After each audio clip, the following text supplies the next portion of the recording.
Praise be Jesus Christ, now and forever.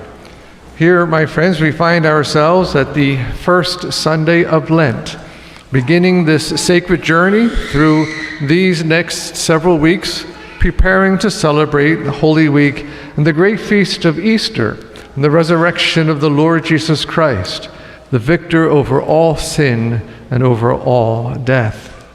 And on this first Sunday, each year, the Church presents to us this information, the section of the Gospel about the temptation of Jesus in the desert.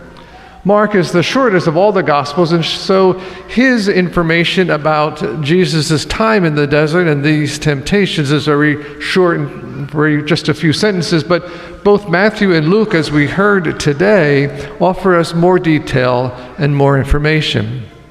Now the question is probably rather obvious. How could it be that the Lord Jesus, the Son of God, God made flesh, be tempted?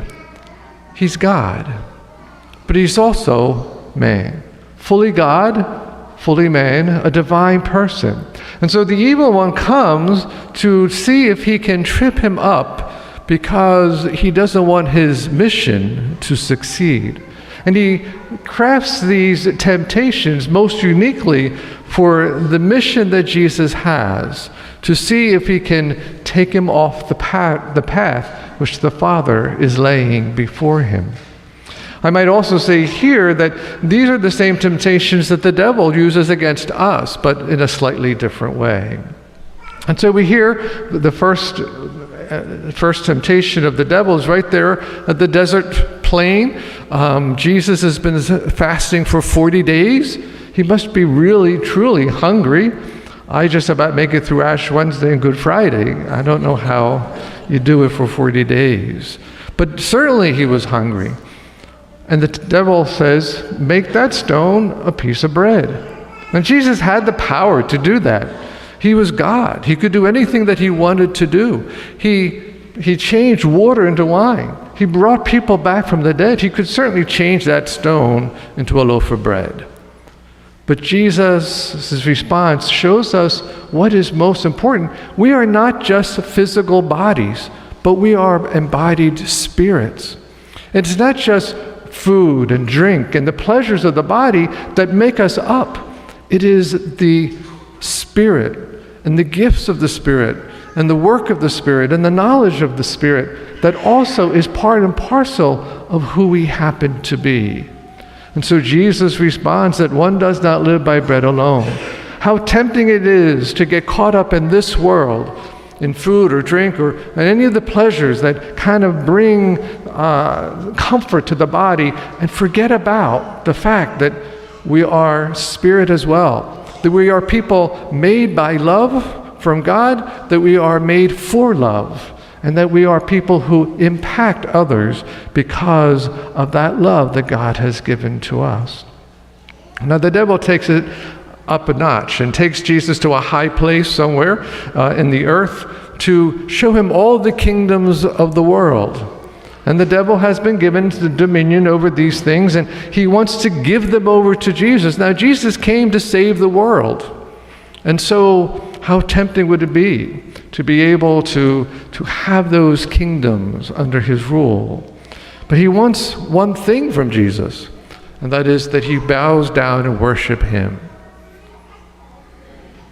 And Jesus properly says, all quotes from Deuteronomy, you shall worship the Lord your God, and him alone shall you serve. You see, the devil knows that Jesus is God, but he won't bow down to him. The devil knows that power and glory is something that people would want to have, and there's nothing wrong with power. God, we say, is all-powerful, so it is a good thing. But how often does the devil make it his play toy? How often does power become corrupted? How often from the time of Adam and Eve through all of the generations of human history, the wars and insurrections and the riots and the problems and all of the murders and things that take on down to this present moment in the Ukraine, does power become indeed a source of subjugation and not a source of liberation? And that is because people do not worship the Lord their God. do not serve him. And then finally, the devil tries the trump card. He takes him into Jerusalem, to the temple. And this is the capital of Israel. The temple is the center of Israeli life, of Jewish life. And the parapet would have been the highest point of that temple, right there in the middle of the capital of Israel. He takes Jesus there. This is the focal point of the whole spiritual life for the Jewish people. And he says, throw yourself down, and the angels will come and take care of you. Wouldn't that have been quite a splash, to see a man throwing himself off the parapet of the temple, coming down, and the angels picking him up and holding on to him? Certainly, he would have made quite an impression on anybody who was there. But within a week, a month, less, everybody would have forgotten about it. It wouldn't mean anything. It would have been a splash, but it would be a flash in the pan. Jesus didn't come to be a flash in the pan. Jesus came to renew the face of the earth. And he does that by his passion and death on the cross. Do not put the Lord your God to the test. Many people think that God owe them something. They think that if they do this, then God will give them that. That there's kind of a quid pro quo in our relationship with God. But we have to disabuse ourselves of that, because God owes us absolutely nothing. We owe everything to God. He has made us in his image and his likeness. He's given us everything that we are and everything that we have. Everything that we can look at in this world. All of creation, all of the universe, all of the things that we hold on to, all of the things that are part of us, these are all gifts. And so, God doesn't owe us anything. But we owe everything to God. And so Jesus tells us not to put the Lord your God to the test.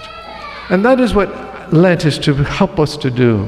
Is to help us to overcome Satan by using the power of Jesus that he gives to us in his sacraments, confession and communion, so that we can indeed, by his grace and by his strength, overcome the devil's temptations in our individual lives.